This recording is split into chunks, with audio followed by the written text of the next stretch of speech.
जय माँ विंध्यवासिनी, हर हर महादेव। आप सभी का स्वागत है आपके अपने यूट्यूब परिवार फेसबुक पेज पर। किस प्रकार हम यह स्वयं जानेंगे कि हमारे ऊपर किसी प्रकार का अभिचार कर्म हुआ है अथवा नहीं।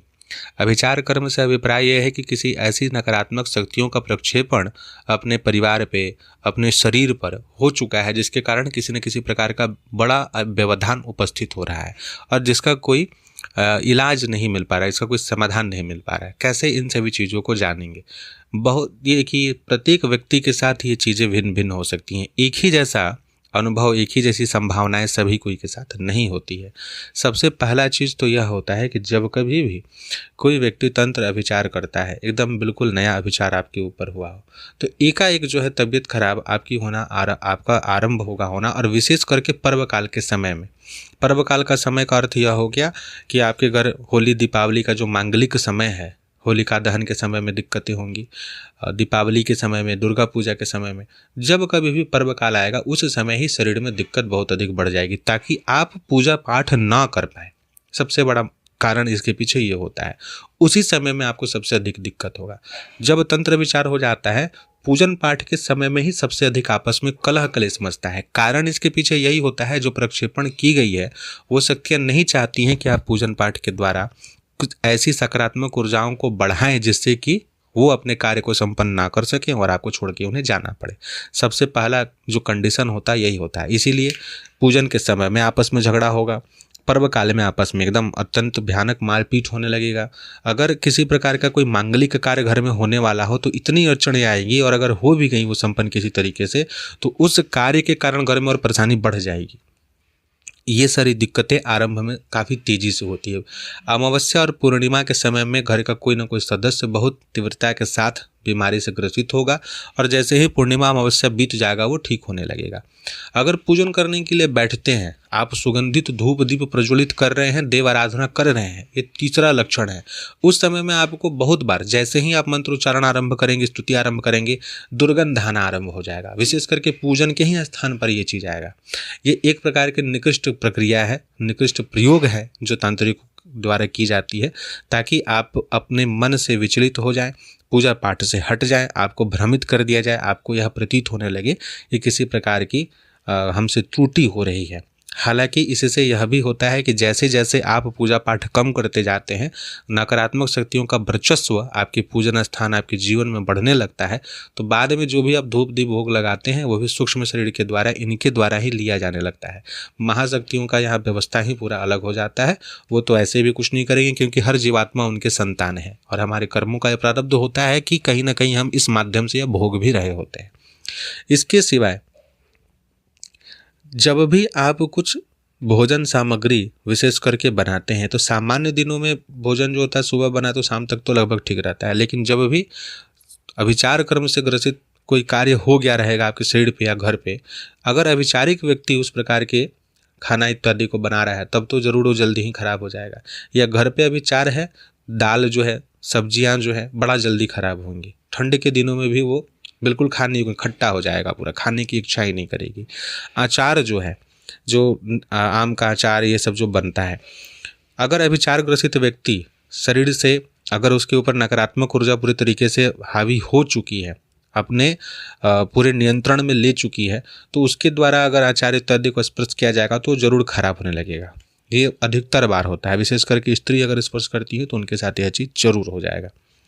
इसके सिवाय आप नवरात्र इत्यादि में अखंड ज्योत प्रज्वलित करते हैं, किसी भी कारण से अखंड ज्योत जो है वह बुझेगा, बार बार बुझेगा। एक बात तो होता है कि कालिख लगने के कारण आप उसको साफ नहीं करते हैं तो वो बुझ जाती है, जिसमें महाज्ञानी और महामूर्ख लोग ये बोलते हैं कि बाती में जो है कालिख जम गई तो, और वहाँ पर भगवान के नेत्र के दर्शन होने लगे। भाई वो लगातार जल रही है तो वो उसमें कार्बन जमेगा ही, वो दिक्कत होगा ही। अगर आप उसको नहीं साफ कीजिएगा तो वो फिर बाती जो है बुझ जाएगी, दीपक जो है बुझ जाएगा। तो भला वो भगवान के नेत्र वहाँ दिख रहे हैं और आप मान रहे हैं कि देवता तक पूजा उसी से जाता है, तो फिर आप मत हटाइए, कालिख को ऐसी जलने दीजिए, जब तक जलेगा नहीं। अखंड ज्योत आपका बुझ जाएगा 2-4 दिन में, 9 दिन का नहीं हो पाएगा। भगवान को क्यों आप हटाएंगे दीपक की बाती में से, बेवकूफ़ लोग। तो सर्वप्रथम तो जो है किसी न किसी कारण से आपका नवरात्र का संकल्प इत्यादि जो है वो पूर्ण ना होगा। कलश ऐसा लगेगा, ऐसा बहुत बार हुआ जिनके अगर अभिचारिक बाधा होती है, चूंकि कलश में ही तो हम सभी देवी देवताओं का आवाहन करते हैं, सभी देवी देवता कलश में आके विराजमान होते हैं, जगदम्बा स्वयं कलश में विराजमान होती हैं, तो वह पूर्ण ना हो पाए 9 दिन का पूजा, ऐसा लगेगा जैसे कलश को किसी ने गिरा दिया है, चाहे या तो चूहा बिल्ली गिरा दे या तो स्वयं ही वो कलश गिर जाएगा किसी समय में। यह एक चीज़ होने लगता है।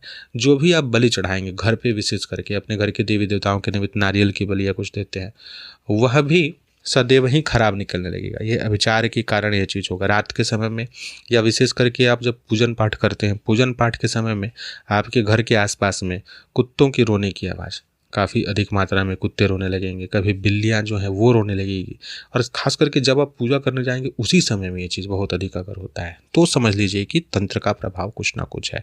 बाकी जो सामान्य चीज़ें हैं कि जब हम सोते हैं, सोने के समय में स्लीपिंग पैरालिसिस उसको बोल करके हम टाल देते हैं, एकाएक लगता है जैसे कोई गला दबा दिया, हम बोल नहीं पा रहे हैं और हड़बड़ा करके उठते हैं, ऐसा लगता है कि कुछ अगल बगल में था, तो ये सीधी सी बात है कि अभिचारिक क्रिया हुई है तभी यह चीज़ हो रही है। रात में कोई आकर के आपको आवाज़ दे रहा है, सभी लोग घर के सुने, 1-2 बार कुछ आवाज़ आया और वो घर के ही किसी व्यक्ति के स्वर में वह आवाज़ था, टोन जो था वो तो लग रहा है जैसे कि भाई बुला रहा है, बहन बुला रही, माता जी, जबकि वो घर में ही है। तो ये समझ लीजिए कि अभिचारिक प्रक्रियाएँ आपके ऊपर हो रही हैं, तंत्र का प्रक्षेपण आपके ऊपर हो रहा है। इसके सिवाय ये घर में अगर कोई पालतू पशु है, बिल्कुल स्वस्थ पशु है, पशु पक्षी कुछ भी हो, वो एकाएक मर जाता है, मृत्यु को प्राप्त हो जाता है, तो समझ लीजिए कि अभिचारिक प्रक्रिया चल रही है। गौ रखे हैं, उनको बार बार दिक्कत हो रही है, दूध देना बंद हो जा रहा है, तो समझ लीजिए कि कुछ ना कुछ अभिचार का प्रयोग आपके ऊपर में चल रहा है। तुलसी जी बहुत बार अपवाद स्वरूप हो जाती हैं। सामान्यतः जब तंत्र का प्रक्षेपण होता है तो सबसे पहले जो है तुलसी जी का पौधा सूख जाएंगी, सम्मी जी का पौधा अगर होंगे तो वो भी नहीं लगेंगे, अपराजिता होंगी तो पुष्प आना ही बंद हो जाएगा और वह भी सूख जाएंगी। मतलब जितनी भी देव वृक्ष हैं वो सभी कहीं ना कहीं, देव पौधे जो हैं वो मुरझा जाएंगे। घर में अगर सफ़ेद गुड़हल का पुष्प का पौधा लगा है और अगर नकारात्मक शक्ति है, कुछ अभिचार तंत्र चला है, वो कभी नहीं लगेगा, वो तुरंत एक एक दिन में सूख जाता है। बहुत उसमें फूल हो रहा हो, लेकिन जैसे ही अभिचार की प्रक्रिया होगी, तंत्र की प्रक्रिया होगी, बहुत सेंसिटिव होता है चूँकि वो तुरंत ही सूख जाता है।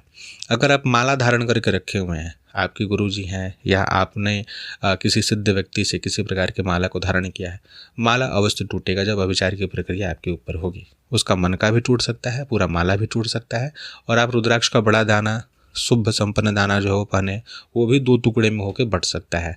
मार्किस का प्रभाव अगर कुंडली के अनुसार होगा तो जरूर ही टूटेगा। उस समय मृत्यु तुल्य कष्ट मिलने वाला होता है। सबसे पहले रुद्र के अंश जो रुद्राक्ष होते हैं अपने ऊपर उसे लेकर के व्यक्ति की रक्षा करते हैं। तो ये इतनी सारी चीज़ें हैं। उसके सिवाय जब पूजा में बैठेंगे, अभी तक आपको कुछ नहीं हो रहा था, पूजा पाठ कर रहे थे, लेकिन आप पूजा में बैठे तो एकाएक आप खेलना शुरू कर दिए, झूमने की स्थिति होने लगी, बार बार शरीर भारी हो जा रहा है, जबकि आप कोई भी ऐसा विशेष पूजा पाठ नहीं करते और आपके मन में अब आ रहा है कि नहीं ये तो देवता आ रहे हैं, तो समझ लीजिए कि ये तंत्र की एक क्रिया है जिसके द्वारा आपको छलने का प्रयास किया जा रहा है और कोई गलत शक्ति है जो आपके शरीर के ऊपर की ऊर्जा को और आपके पूजा भोग को स्वीकार करने का प्रयास कर रही है।